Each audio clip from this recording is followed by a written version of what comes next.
Vamos lá, galera, começando então o nosso segundo bloco e agora a gente vai falar um pouquinho mais de características do exagerado. Esse bloco é super importante, a gente vai trazer muito mais conteúdo, muito mais ferramentas, muito mais dados, muito específico também, não só do exagerado, mas do varejo como um todo.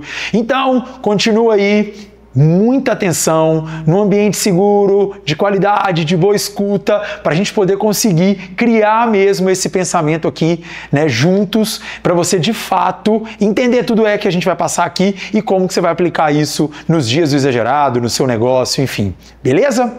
Bem, galera, uma das perguntas que eu sempre faço quando alguém começa a trabalhar aqui na empresa, eu trago eles para a gente bater um papo e aí eu pergunto, tá, você sabe numa empresa de quê que você vai estar indo trabalhar? Você está começando a trabalhar numa empresa de quê? E é muito legal, porque sempre rola uma dúvida. Tem gente que fala pra gente que está indo trabalhar numa produtora de evento, outros falam que aqui é uma agência de propaganda, de live marketing. Bem, como é que a gente se reconhece no mercado? Turma, eu venho do varejo há muitos anos, né? Então eu fui sacoleiro, tive confecção, fui expositor durante muitos anos. Então o varejo é algo que tem dentro de mim desde os meus 17 anos e nunca mais ele saiu. Eu tenho mais tempo sendo expositor do que de fato produtor de evento. Mas o que eu quero dizer para vocês aqui, como é que a gente se reconhece? Hoje, a Alfaiataria de Ideias, o Exagerado, a gente é uma empresa de varejo. E o que a gente faz? A gente estudou muito, não só os eventos, o entretenimento, mas também o varejo. A gente usa evento para fazer varejo. Então, eu disse para vocês agora mesmo qual é o problema que o exagerado resolve. A gente resolve o seu problema através de evento. Então, o exagerado, ele é um evento de varejo. E aí, galera, por que é legal eu explicar isso para vocês? Porque 99% de tudo que a gente faz aqui é estudar, mapear, trazer o entendimento do varejo, principalmente, né, do Brasil, para a gente poder trazer melhores tomadas de decisões quando a gente estuda o varejo. E aí, sendo uma empresa de varejo que usa o evento para poder fazer varejo, a gente aqui estuda muito e é isso que a gente quer trazer. Vamos então, primeiramente, decodificar o varejo. Galera, o varejo, a gente sabe que, infelizmente no Brasil, ele não é um segmento onde as pessoas, na grande maioria, né, criou uma proposta ali de carreira, estudou muito, fez uma faculdade, para ali logo depois abrir o seu negócio dentro do varejo. Então, é um comportamento comum de uma oportunidade e acaba sendo negócios muito aventureiros, com poucos números, com poucos dados, e essa decodificação ela é super importante. O primeiro passo para a gente decodificar esse varejo de fato é a gente olhar para ele com certa profissionalização, mapeando 4 pilares. Aqui na Alfa, no Exagerado, a gente sempre está olhando esses 4 pilares. O primeiro pilar, que a gente tem muito próximo, que é o que eu quero falar um pouquinho com mais profundidade para vocês, é o comportamento do consumidor. Hoje, a gente precisa analisar o comportamento do consumidor dentro da nossa faixa etária, dentro ali do que a gente mapeou, que eu mostrei para vocês ali no primeiro bloco, e aí entendendo também quais são os comportamentos da galera que está entrando agora, que é o famoso, né, milênio, ou tem gente que fala que a turma que está entrando agora, que está chegando agora, que são os alfas. Então, como que essa galera se comporta? A gente fala delas daqui a pouquinho. Mas entender, mapear, e isso é muito orgânico, é muito híbrido. Então, em um ano, essa turma está se comportando e consumindo de uma forma, no outro ano isso pode mudar. Geralmente não é muito rápido, mas a gente tem que ir acompanhando essas mudanças. Outra coisa que é uma característica do varejo que é importante a gente mapear e estudar são as tendências de mercado. Então, há 10 anos, há 5 anos atrás, ou se a gente voltar mais tempo ainda, 20, 30 anos, a gente sabe que mudou muito, as tendências mudaram. E aí, como a gente tem muito pronto, qual é o problema que a gente resolve? A gente também olha para o mercado. Bem, há 10 anos atrás, a gente tinha 100% dos expositores muito mais voltados para moda, acessório, confecção, calçado.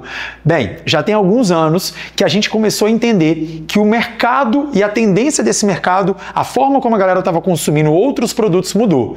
A primeira coisa foi a casa. Então a gente sabe que os nossos pais, os baby boomers, geralmente eles montavam uma casa e não só, né, os móveis, mas também toda a louça, ali todo o jogo, o aparelho de jantar, tudo isso acabava sendo uma única coisa. Você ganhava ali, né, quando você fazia o seu enxoval e aquilo perdurava até o fim da vida ou até mesmo quando aquilo acabava, e quase nunca acabava, não era tudo feito para durar. Bem, como que está o mercado hoje? Galera, a casa hoje, todo mundo vive mudando, então você muda a almofada, você muda o seu suplá, o aparelho de jantar, todo mundo tem 1 ou 2 ou 3 pratos diferentes para poder fazer um tipo de jantar ali, enfim, a moda da casa e o consumo, a forma como a gente consome os produtos da casa, eletrodoméstico, mudaram. E aí, sim, essa galera começou a ter também um problema, que é esse sobre estoque, e a gente começou a trazer eles para dentro do exagerado. Então a tendência de mercado é algo que a gente sempre fica acompanhando. Nas últimas edições a gente já começou a trazer não só móveis, mas também eletrodomésticos, eletroeletrônicos e agora as flores. Então você vai ver que a floricultura vai ser algo que vai penetrar muito no mercado. Antigamente você tinha floriculturas muito específicas, muito distante, e hoje a gente vai começar a ver, principalmente do ano passado para o próximo ano, a gente vai ver floricultura em vários conglomerados, boutique mesmo de flores, e aí essa galera também começa a ter um sobreestoque e a gente já tem eles dentro do exagerado também. Então acompanhar essa tendência de mercado é muito importante para a gente no varejo. Um outro ponto que é legal são as práticas, né? Na verdade não as práticas econômicas, né? Mas as condições econômicas que estão naquele momento. E condições econômicas, galera, a gente precisa entender no B2C, né? O nosso cliente final, então agora o movimento é comprar mais em 10 vezes, a capacidade de endividamento, como que está isso, e também entender toda a nossa cadeia de suprimento. Então, o que supre, né, o varejo? Então aqui a gente mapeia muito bem isso. Qual é as práticas econômicas, como está a economia como um todo fazendo o recorte para dentro do nosso cliente final e o nosso cliente B2B, e aí como que isso tem se comportado dentro do varejo. É um pilar muito importante que a gente sempre tenta decodificar. E a outra é a sazonalidade.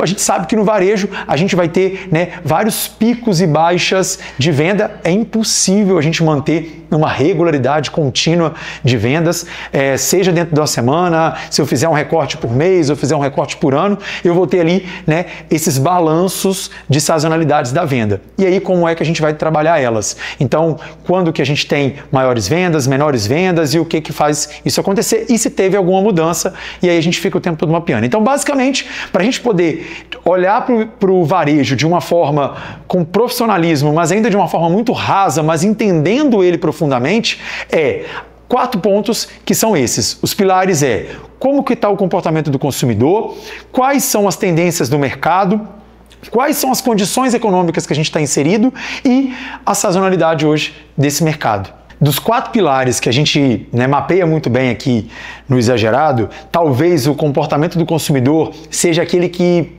a gente mais deposita atenção. Particularmente eu gosto muito de estudar comportamento de consumidor, e aí a gente trouxe alguns exemplos aqui para deixar isso um pouquinho mais claro para vocês. Bem, como que a gente faz para poder estudar e identificar o comportamento do consumidor? Galera, o primeiro ponto tem que ter muito claro qual é o consumidor do seu negócio. Qual é a faixa etária, onde ele vive, o que comem, enfim, você precisa ter muito bem mapeado qual é o seu principal target. Vai haver um recorte, tá? Quantos mais dados você tiver sobre hoje o seu negócio e o cliente que consome dentro dele, mais fácil a gente vai conseguir identificar esses pontos e trazer para as nossas tomadas de decisões. Por isso que a gente terminou o último bloco apresentando para vocês qual é o diagnóstico do nosso cliente que você vai encontrar, que agora é meu e seu, que você vai encontrar dentro do pavilhão. E aí, galera, hoje o nosso público, ele é um público da geração X. Então a gente sabe que tem os baby boomers, tem os millennials e agora está entrando uma turma que é a geração Z, que é a turma que nasceu depois ali de 2000. E aí eu quero trazer só uns pontos para vocês pensarem junto comigo, porque quando eu entendo qual é o meu cliente, qual é o comportamento dele, eu preciso criar várias estratégias que sejam ancoradas por esses comportamentos. Bem, vamos falar um pouquinho aqui do exagerado. O nosso cliente é a geração X. Sim, a gente entende quais são as propagandas, quais são os conteúdos, quais são os produtos, quais são as marcas que essa galera hoje consome. E olhando para a geração Z, que é muito diferente, principalmente da minha, a gente começa a ver que a gente precisa fazer uma mudança muito drástica. E aí, quais são os pontos que a gente principalmente analisa? Primeiro, essa geração Z, que é a que está chegando agora, eles vão começar a ter voz mesmo, decisão de qual é o produto, qual é o serviço que eles vão consumir, enfim, eles começam agora, que essa turma deve estar fazendo aí 20, 23, 22 anos. E aí, essa galera é uma galera que já nasceu conectada, então eles só conseguem consumir, eles só conseguem de fato se conectar, criar uma conexão com alguma marca, algum produto, serviço, se você tiver uma expressão ali relevante para eles na rede social. Não só na internet, tá, galera? É uma galera que tudo que eles querem saber sobre outros negócios, o que eles vão consumir, eles vão em rede social, tanto o TikTok quanto o próprio Instagram. Depois, a gente intitulou essa turma, né? Foi titulado que essa turma é uma turma de 8 segundos. Como eles recebem muitas informações, a gente precisa ter, além de um conteúdo extremamente relevante, atualizado e não mecanizado. E em 8 segundos prender eles. Então eles não gostam de coisa muito estruturada, aquelas propagandas como a geração X gostava, né? Que duravam 30 segundos e eram super elaboradas. Não. Eles gostam disso, celular na mão, algo super simples, e você consegue gerar uma conexão muito maior ali com eles através da rede social, que eles são intitulados como turma de 8 segundos. Depois, galera, a gente, nessa geração também, ela é conhecida como a geração com menor grau de atenção. Nunca se tivemos tanto diagnóstico de TDAH, né? Talvez também não só pela influência de informação, mas sim pelo diagnóstico, mas sim, hoje a gente tem muito mais habilidades para poder falar sobre isso, e aí prender a atenção dessa galera é muito difícil. Então você não consegue impactar eles através de um outdoor, você não consegue falar com eles através de uma propaganda, eles não assistem televisão aberta, não assistem streamings, quer dizer, eles só assistem streamings e ainda assim muito segmentados. Então essa galera não escuta rádio. Para você falar com eles, você tem que de fato entrar dentro do universo deles, seja um amigo, são extremamente influenciáveis através do boca a boca. É uma turma, galera, que, falando um pouco de moda, diferente da geração Z, você não consegue ter um atendimento, desculpa, da geração X, a geração Z você não consegue ter um atendimento com eles, aonde o vendedor ele podia falar e a gente acreditava. Então, por exemplo, a geração X, quando ela vai no nosso provador, o vendedor saía, né, ela saiu, o vendedor falava com ela que, nossa, isso está lindo, isso está legal, você conseguia fazer uma venda consultiva. A geração Z não, ela vai provar a roupa e ela vai fazer várias fotos, vai mandar no grupo dos amigos, e para ela é muito importante uma validação do núcleo do grupo que ela participa. E aí acaba que o vendedor não consegue mais entrar, nem nessa venda consultiva. Bem, e aí o maior desafio que a gente tem com essa geração também é de fato criar propósitos dentro da nossa marca, porque para eles é muito importante não só o valor agregado superficial, mas de fato qual é o propósito. Então eles gostam de marcas sustentáveis, nunca tivemos tantos produtos, né, veganos, vegetarianos, né, todas as marcas levantando de fato algumas bandeiras não só da sustentabilidade, mas da sociabilidade e tudo mais, para poder trazer e pegar a atenção dessa turma. Galera, e o outro fator importante da geração Z também que a gente tem é o seguinte: eles adoram e gastam muito dinheiro com marcas extremamente hypadas. Como é uma geração que é muito mais suscetível às informações, a gente não tem mais aquele ciclo de coleção como a gente tinha a geração Z. Bem, quem aí vende marcas como Rai, Supreme ou até mesmo o Clube Social dos Estados Unidos, né, sabe que essa galera gosta dos drops. Então, são marcas que precisam lançar uma coleção, micro coleções, coleções cápsulas, de uma forma muito rápida e muito rápida também eles derrubam ela. Geralmente essa galera compra muito na internet, então tem várias marcas hoje que fazem micro coleções, então durante o mês né? Eles fazem ali 3, 4 coleções, que é o tempo todo para poder ficar alimentando a geração Z, e é dessa forma que eles consomem. Já a geração Z não, a geração X, eles tinham uma coleção marcada por 3, 4, 5, até mesmo chegamos a ser 6 meses de coleção aí de uma marca. Então, hoje, para a gente poder falar com essa geração, é entender muito mais o comportamento deles e como que a gente vai se adequar. Bem, a gente ainda não tem muito esse cliente dentro do Exagerado, mas ele está vindo e a gente já começou a fazer várias ações e pensar nessas marcas para trazer eles para dentro do evento, mas hoje a nossa grande maioria é a geração X. Galera, a gente vai falar um pouquinho agora sobre, de fato, o core, né, o coração do nosso negócio, que é a nossa cultura low price. Antes de eu explicar e mostrar para vocês como é que é e qual é essa metodologia que eu quero ensinar hoje aqui para vocês, para você aplicar o low price dentro do Exagerado, eu preciso contextualizar vocês, que é o seguinte. Bem, a gente sabe e a gente já identificou qual é o problema que hoje existe no varejo que a gente resolve. Então, o que a gente resolve hoje são sobretaxas de estoque. Estoque parado no varejo, e a gente pega esse estoque e vende dentro do Exagerado. Mas tem muitas coisas que aconteceram até a gente chegar aqui para colocar todo mundo na mesma linha, que é o seguinte. Durante os últimos anos, a gente estudou muito tentando entender não só o comportamento do consumidor, mas como é que as empresas e o varejo resolvia esse problema. E aí a gente identificou 3 situações que a gente tem para poder resolver esse sobreestoque. Aqui no Brasil, galera, muito porque o nosso varejo acaba, como eu disse antes, não sendo tão profissionalizado e a gente ter, né, aí muito pouco estudos e métricas, a gente não tem isso tão bem mapeado, e essa é a nossa maior missão hoje, é difundir de fato essa cultura low price e como é que a gente aplica ela. Bem, só para vocês entenderem, eu não inventei isso, né? Quando a gente identificou e a gente queria saber quais eram os nossos próximos passos, eu fui para os Estados Unidos, basicamente São Francisco, e dentro da Stanford tinha um curso voltado para varejo, e lá tinha uma matéria que era o que mais me chamou a atenção, que era aplicando e desenvolvendo esse low price, né? Então, eu trouxe exatamente, adaptei um pouquinho, né, do que eu vi lá e trouxe para cá dentro da nossa realidade.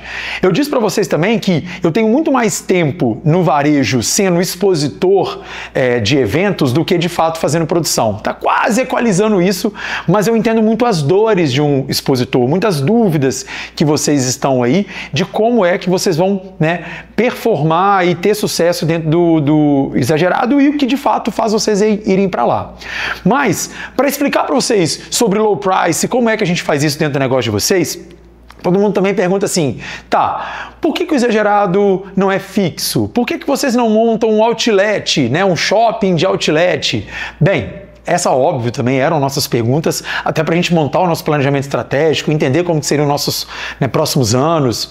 A gente foi lá estudar e aí a gente trouxe. Galera, existem 3 formas da gente resolver esse problema de sobretaxa. O primeiro, mais comum, são os outlets.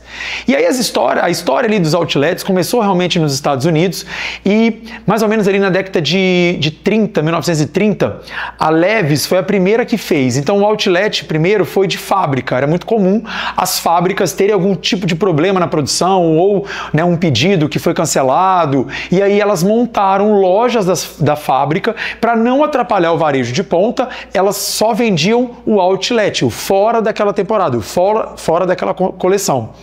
E ali começaram os outlets. Mas basicamente o primeiro outlet mesmo nos Estados Unidos, ele foi nascer em 1970, o primeiro shopping de outlet, né? Bem, e aí, fazendo um pouquinho do recorte aqui no Brasil, o nosso primeiro outlet foi em 2009, que era ali o Outlet Premium que teve ali em São Paulo. Bem, em 1930, 2009. Então, praticamente aí 80 anos de diferença entre os Estados Unidos e o Brasil. E aí, galera, nós ficamos muitos anos sem abrir nenhum outro shopping. Abrimos de forma muito tímida, né? Shopping de outlet, obviamente.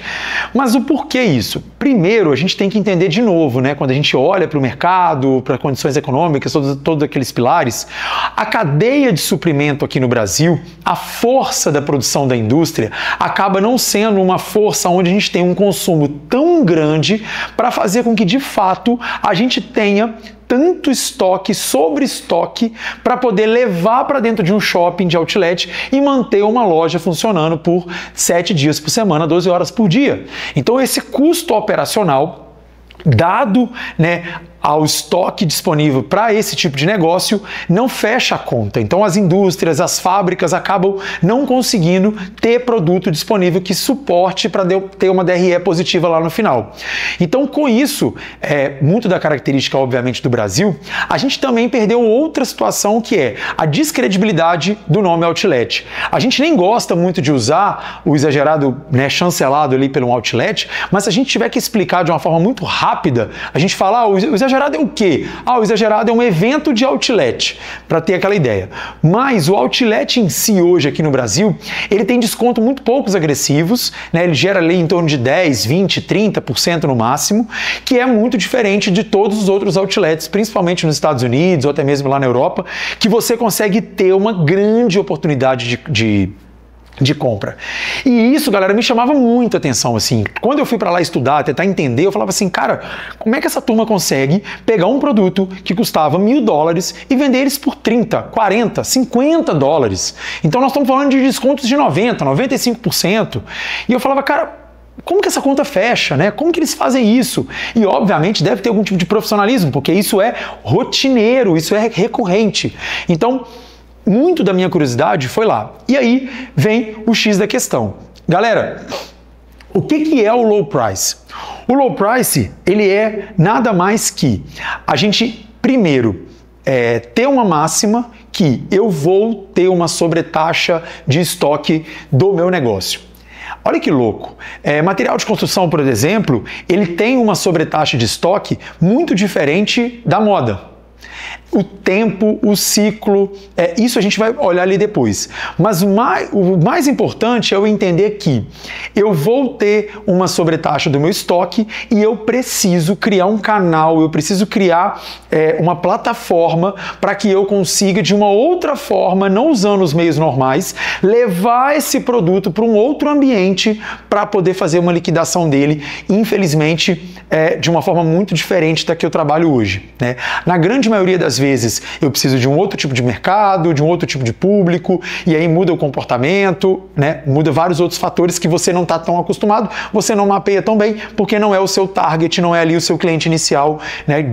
A concepção de todo o seu negócio foi criado para ele. Bem, e aí a grande dúvida que todo mundo tem é, tá, me diz aí, qual cereja do bolo e como fazer low price? Galera, antes de falar como fazer low price, é muito comum também a gente escutar assim, não, eu não tenho sobretaxa. Galera, todo varejo tem sobretaxa. E aí é legal, depois que a gente aceita que a gente tem essa sobretaxa, a gente entender o que é que causa ela.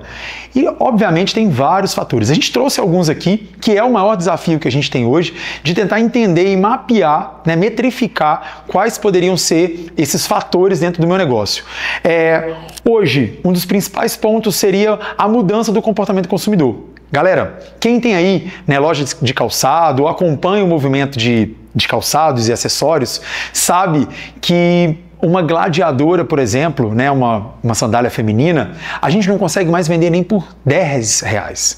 Então, o comportamento de consumo das mulheres que gostariam de comprar uma gladiadora extinguiu. Eu tenho que pegar esse produto, ou eu remanufaturo ele, troco ele, ou nem doado às vezes vai. Então é um produto que a gente acaba falando de incineração. Então eu vou ter uma sobretaxa de um determinado produto porque o comportamento do consumidor mudou. Então por isso que a gente mapeia muito bem ele.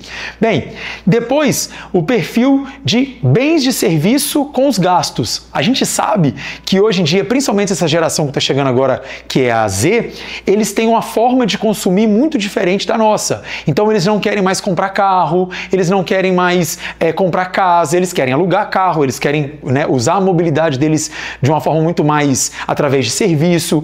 Então essa inversão é muito doida. Então produtos, vamos dizer assim, vestido de festa, bolsa de festa, produtos de valores muito agregados que eu acabava usando 1, 2, 3 vezes, hoje em dia a gente viu abrir muita gente, né, lojas especializadas nisso de uma forma muito legal, alugando. esse tipo de produto, que até então não era tão comum antes. Então, essa mudança também no perfil de gasto de bens de consumo passando para serviço, tem acontecido isso, você pode ter um estoque parado, porque as pessoas não compram mais, elas preferem alugar ou pegar emprestado e por aí vai. Depois, a gente tem uma ruptura ou até um desequilíbrio da cadeia de abastecimento. Analisar a nossa cadeia de suprimento, né, seja uma importação ou até mesmo seja uma determinada indústria que descontinuou e não trabalha mais. Então, às vezes eu vendia determinada marca, essa marca, por algum motivo, ela errou ali no pedido, me mandou pedido a mais. Qualquer tipo de disruptura ali nessa cadeia de abastecimento, ela pode acabar gerando uma sobretaxa também dali do seu estoque. Outra é a demanda e oferta. Então, muitas vezes a gente quem compra e quem trabalha com coleções que eu faço pedido, né, a muito longo prazo. Hoje a gente tem marcas que exigem aí que a gente faça pedido para chegar daqui 12 até 18 meses. Então eu vou lá e faço uma projeção daquela demanda, mas de fato na hora que o produto chega eu não tenho mais essa demanda. Então, né, a falta dessa demanda pode acabar gerando também o sobreestoque. Depois a gente tem a falta de métrica. Que é um pouquinho a métrica do meu estoque, a métrica da minha compra, a métrica da minha venda. E aí eu vou mostrar, isso está muito linkado à técnica, os principais números que a gente fica o tempo todo analisando para poder chegar nisso aqui. Mas o fato só de não ter isso, coisa simples, uma curva ABC, né? Ou até mesmo qual é o tamanho do ciclo de venda do seu produto. Só a gente não ter essas métricas, isso já pode gerar ali uma sobretaxa para a gente. A sazonalidade, então de fato, produtos fora de moda ou produtos que eram de inverno e a gente sabe que o próximo inverno isso pode não acontecer. Galera que trabalha muito com couro, sabe que o couro ele acaba sendo também perecível, então dependendo da forma como você condiciona ele pode ter um problema e até, né, você vai deteriorar. A gente tem alguns cases interessantes relacionados a isso. A gente sabe que o nosso produto de confecção e de moda, principalmente, chega um determinado momento que ele começa, dependendo de onde ele está condicionado, né, ele começa a ter mau cheiro, eu começo a ter traça, o produto começa a manchar. Então aqui também, além, né, de ser um produto de fora de moda, vem leves defeitos, que muitas vezes não necessariamente pode ser só ali na indústria, na fabricação. Na forma como eu também estoco esse produto, né, a forma como eu guardo ele, pode gerar leves defeitos. E aí o tempo que eu vou ter para poder organizar isso de novo, lavar tudo, enfim, né, ou às vezes nem dar esse tempo, pode gerar uma sobretaxa. Por exemplo, a gente estava com um problemão de uma cliente onde ela estava com muito calçado e ela precisava levar esse calçado para dentro do evento porque ele tinha muito tempo que estava parado no estoque dela. Aqui, quando a gente viu o produto, a gente falou, cara, não tem o que fazer, porque ele começou a craquelar todinho. Então, os calçados, eles nem por R$10, porque era literalmente você abria a caixa, você via que eles estavam todos esfarelando. E era uma grande marca, uma marca super notável, mas infelizmente, eu acho que esse produto ficou 3 anos, 2 anos e pouco, parado, e aí ela não fez nenhum tipo de trabalho em relação a ele, e acabou que ele ficou perecível. Então, de fato, ele estragou, né? E depois, a gente tem o famoso open box. Galera, o que rola muito hoje no Brasil? A gente tem uma lei, né, para quem trabalha aí com e-commerce, faz compras e tem esse canal digital aí de venda, sabe que a gente tem muito frete reverso. Então eu posso comprar qualquer coisa na internet, seja uma blusa, um carro, um guarda-roupa, e em 7 dias eu posso devolver esse produto. Bem, o que acontece? Os grandes players hoje, que estão dentro dos marketplaces e até mesmo nos e-commerces, eles têm um centro logístico e eles acabam não operando na forma offline. Eles não têm frente de loja e eles só operam de forma online. O que acontece? Quando esse produto volta, ele volta às vezes com caixas abertas ou até mesmo ali na hora da movimentação, ele teve algum arranhãozinho e tal. Então hoje existe uma taxa de 2% de tudo que é vendido na internet volta de frete reverso. E a gente chama isso de produto de open box, né, que são os produtos que já foram de caixa aberta e eles não sabem o que fazer. Então 2% de uma operação dessa de um centro logístico fica ali parado e a gente chama de sobreestoque também.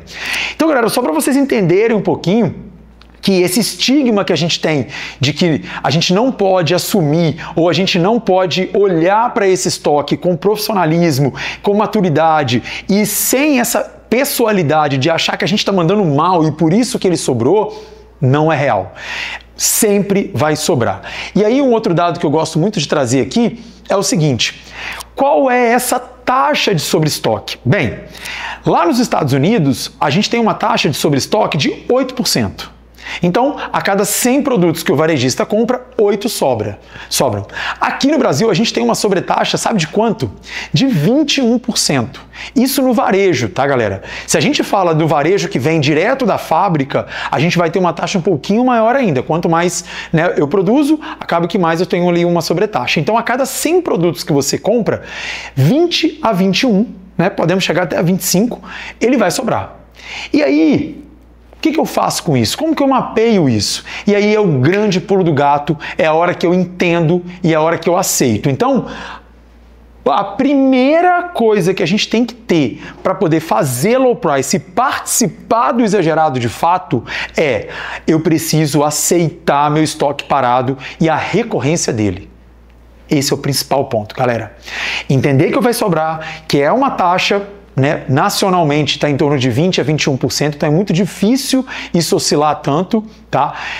Pode ter aí alguém que vai ter 25, 15%, mas você imagina, a cada 100, a cada 1.000, 200 vão sobrar, a cada 100, 20 vão sobrar, e aí o que eu vou fazer com essa turma? E aí vem a maior técnica de low price, que é o que eu quero apresentar para vocês. Galera, depois que a gente de fato, né, aceita e começa a entender melhor essa recorrência, que vai existir uma sobretaxa de 20, né, 15 ou até um pouquinho mais, como eu disse, 25, a gente passa para o próximo estágio.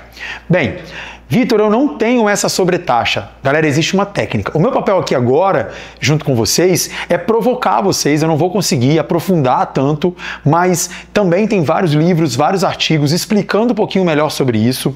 Mas, basicamente, o que eu quero trazer aqui é que todo esse processo de low price, ele tem estruturas e metodologias. A principal metodologia que a gente traz é essa aqui, que é o ciclo de vida do produto.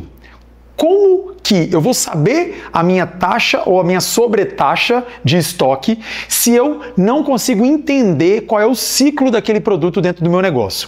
Galera, só para a gente exemplificar, talvez o pessoal que trabalha com moda, que tem uma loja, até mesmo uma multimarca, onde ele trabalha com coleções e pedidos, ele consegue ter isso muito mais pontual. Porque na cabeça dele é o seguinte: eu fiz um pedido, essa coleção chegou, quando, né, vai chegando ali ela fragmentada daquele pedido, quando eu faço um novo pedido e começa a chegar os produtos daquele novo pedido, eu já meio que subentendo que aquele outro produto lá, ele ficou passado, ele já não é mais um produto atual, atualizado. Ok, se você quer medir dessa forma, tudo bem. Mas a gente tem que lembrar que quais são os 4 pilares que a gente precisa analisar no varejo para a gente poder chegar de fato a entender qual é o ciclo do nosso negócio. Bem, não só do nosso negócio, mas aqui de fato olhando para o produto. E aí eu trouxe esse gráfico aqui que é o seguinte: se eu estou colocando um produto no mercado, ou seja, ele dentro da minha loja, do meu negócio, quando que eu vou dizer que ele ficou velho? Bem, se eu tenho mapeado a quantidade de cliente que eu atendo por mês, né, dentro do meu fluxo, e eu sei que em 2, em 3 meses eu começo a ter uma recorrência, ou outra coisa que a gente pode analisar é se eu tenho todo mês novos clientes dentro do meu ponto de venda. Porque se você tem vamos supor, eu tenho uma loja e eu atendo por mês 2.000 pessoas. Essas 2.000 pessoas no próximo mês são as mesmas? Geralmente é 60%, 80%. Ok. Em quanto tempo você acha que esse seu cliente vai ver esse produto para ele de fato decidir se ele vai comprar ele ou não? Galera, se você tem dentro do varejo o posicionamento focado em produto, basicamente assim, muito rápido, dá pra fazer um recorte aqui, galera. Todo varejo, seja ele qualquer que for, ele vai ter basicamente 2 posicionamentos iniciais e depois a gente destrincha para vários outros. Mas se eu tenho um varejo, eu tenho que analisar, tá? Qual o posicionamento que eu vou ter rápido? Eu tenho o posicionamento de produto e tenho o posicionamento de preço. O posicionamento de produto, Eu vou ter toda uma loja, um atendimento, uma vitrine posicionada no desejo do produto. Não interessa quanto ele custa. Aquele produto, ele quase é uma obra de arte. Então eu vou ter toda uma vitrine, vou ter uma prateleira, né, uma parede inteira só para um produto, uma vitrine inteira só para uma bolsa e o preço lá pequenininho. O gatilho de compra, o que de fato vai chamar a atenção ali, né, para dentro do seu negócio e converter em venda é o produto.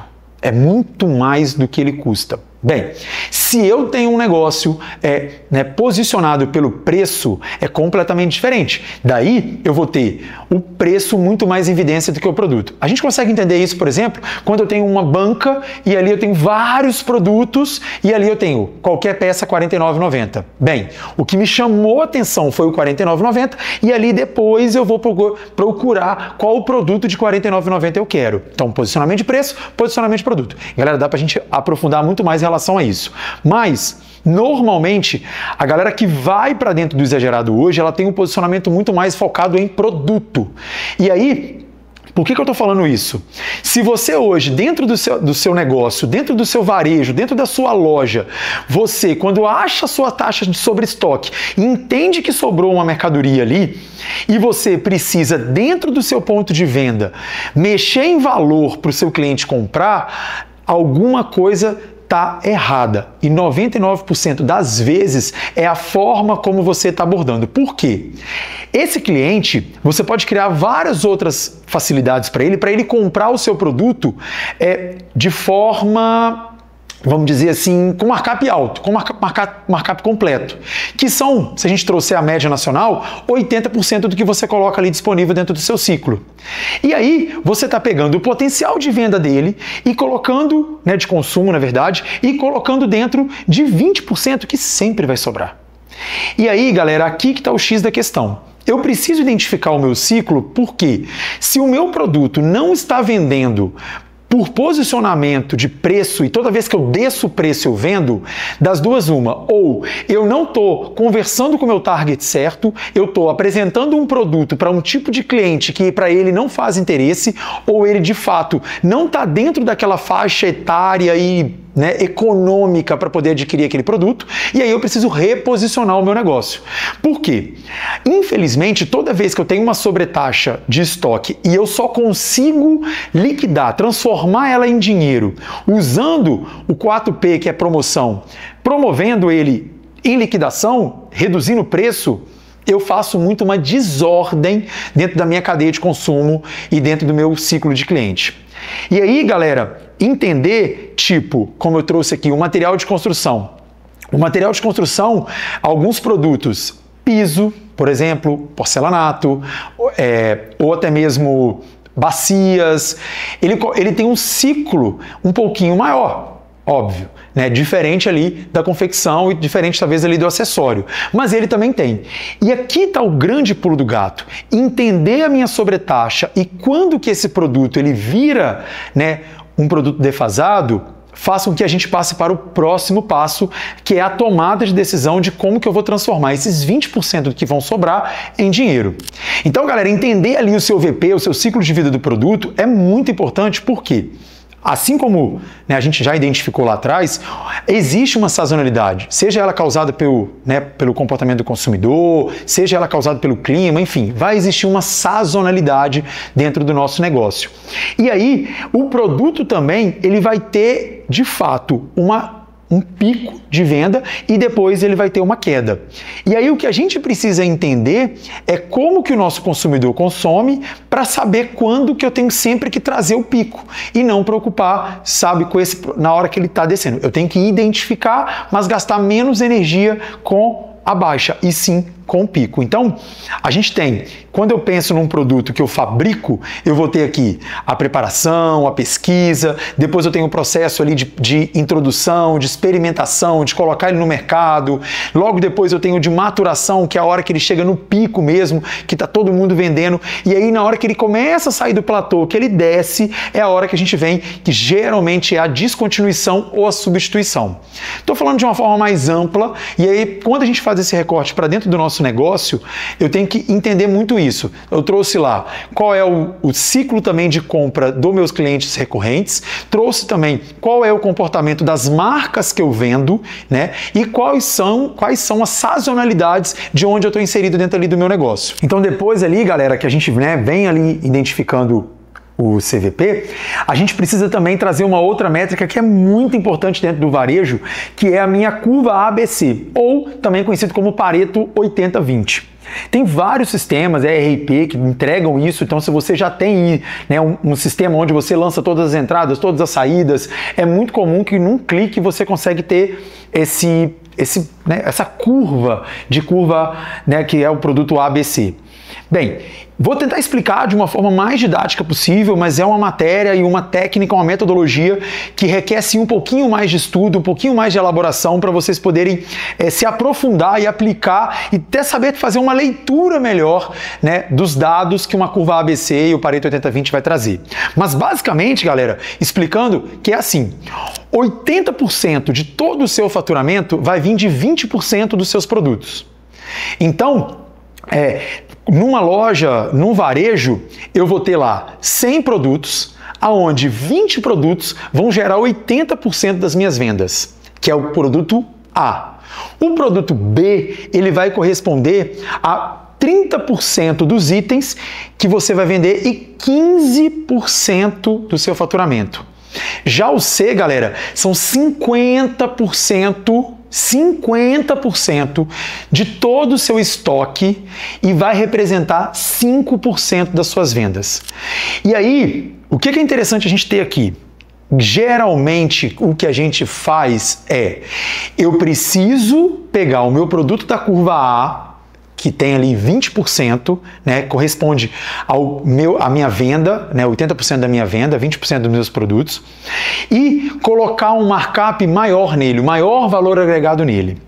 Já o produto C e o produto B, mas principalmente o C, eu vou sempre ter uma taxa de sobreestoque maior, porque vende muito pouco, mas eu preciso ter ele.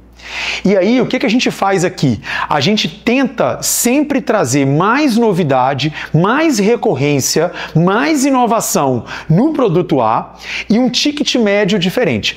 E aí a gente vai para um outro fator. Só explicando de novo aqui, contextualizando. Fui lá, trouxe meu produto, identifiquei ele dentro do meu negócio, qual é o tempo, qual é o ciclo dele dentro do meu ponto de venda, olhei ali que horas que ele vai ficar, né, sobre estoque, que hora que ele vai ficar, né, vai compor essa taxa de estoque parado.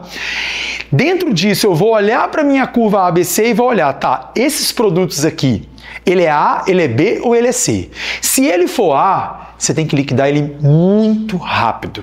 Muito rápido. E aí, se ele for C, o ciclo é um pouquinho maior.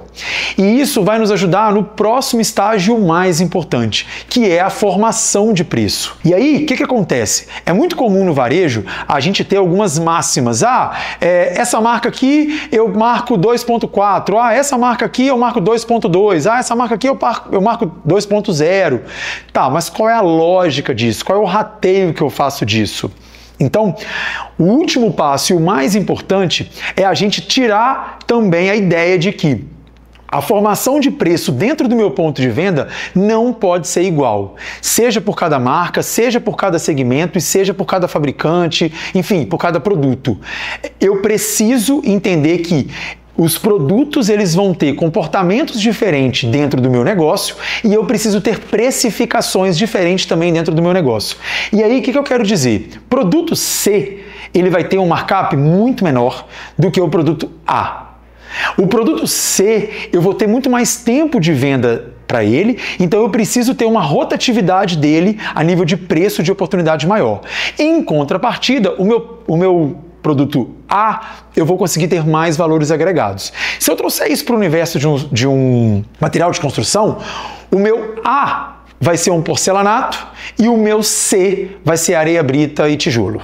Então, o volume que eu vendo de areia, de brita e de tijolo é muito pequeno, correspondente ao valor que eu vendo de porcelanato e, obviamente, na hora que eu vou fazer uma DRE, eu vou ver que o meu markup em cima dos meus produtos C e B, eles são muito menores do que o meu produto A. Em consequência, eu vou ter uma sobretaxa de estoque de produtos A muito maior. Bem, e aí vem, dentro da formação de preço, o mais importante, que é, para eu poder formar um preço, eu preciso ter o rateio do meu custo operacional, também é uma matéria que a gente pode aprofundar muito, né? Então, cada negócio vai ter o seu rateio, cada negócio vai ter o seu markup, cada negócio vai ter ali, de fato, os custos que eu preciso embutir para fazer com que aquela venda cubra, né? E eu, de fato, gere lucro. E aí, galera, vem o nosso grande X da questão aqui. Aqui está o ponto de corte e o divisor. É muito comum vocês irem para dentro do exagerado e depois vocês terem aquela mesma pergunta que eu tive quando eu fui lá para São Francisco, nos Estados Unidos. Como que essa galera praticam esse preço dentro do evento? Como que eu vou ter uma DRE positiva se eu estou vendendo o produto no exagerado abaixo do preço que eu paguei? Isso é o quê? Isso é loucura? Isso é saudável? E aí, galera, sim, é saudável se você seguir exatamente esses pontos aqui. Bem, quando eu faço low price, o que eu preciso fazer? Eu preciso identificar qual é a minha sobretaxa de estoque e dessa sobretaxa de estoque, depois que a gente mapeou lá com a minha curva ABC, eu vou vir e vou fazer uma formação de preço aonde 80%, né, dado a taxa nacional de sobreestoque, que é 20%, 80% de tudo que eu for colocar naquele ciclo, naquela determinada coleção, eu vou precisar fazer com que os 20% que sobrem paguem ele. Fazendo também uma conta muito rápida, tá, galera? É como se a gente pegasse, fui fazer uma coleção, estou comprando 1000 peças. E aí 1000 peças que vão durar dentro da minha loja por 3 meses, ou vamos ampliar, por 6 meses. Só que eu olho para essas 1000 peças e penso assim, olha, essas peças aqui, eu preciso gerar uma receita com ela de 1000 peças de 100 mil reais. Beleza. O que eu faço? Eu pego o valor da peça mais os 100 mil reais, divido por 1000 e aí eu vou achar, né, qual é o meu markup em cima de cada peça. Então, se essa peça aqui custou 10 reais, mais o meu markup eu vou fazer nessa composição. O problema é o quê? O ideal é a gente fazer com que eu não divida por 1000, e sim por 800. E já assumo que 200 eu não vou vender, que 20% vai sobrar. E não tem o que você fazer. Então, o ideal é, na hora que eu faço um mapeamento de compra, na hora que eu faço o meu estudo de compra, eu já tenho que trazer, já sabendo qual é o ciclo, quando que ele vai ficar defasado, fico analisando o mercado e todos aqueles pontos que a gente trouxe aqui, que pode ter algumas outras intercorrências em relação à sobretaxa de estoque, e se dali eu identifiquei que os 80%, né, no caso as 800 peças, eu vendi ela mais rápido, eu posso esticar esses 20% e tentar reduzir essa sobretaxa, ou de fato eu vou no mercado e antecipo o pedido e trago coleção nova para eu poder ter um markup cheio, gerar novidade, enfim, e não criar estratégias ou até mesmo liquidar produtos que na grande maioria não foi comprado, não foi para o posicionamento de preço, foi porque não serviu, foi porque a pessoa não gostou, ou enfim, né, a cor estava diferente do que ele imaginava, mas a grande maioria das vezes não é só pelo posicionamento do preço.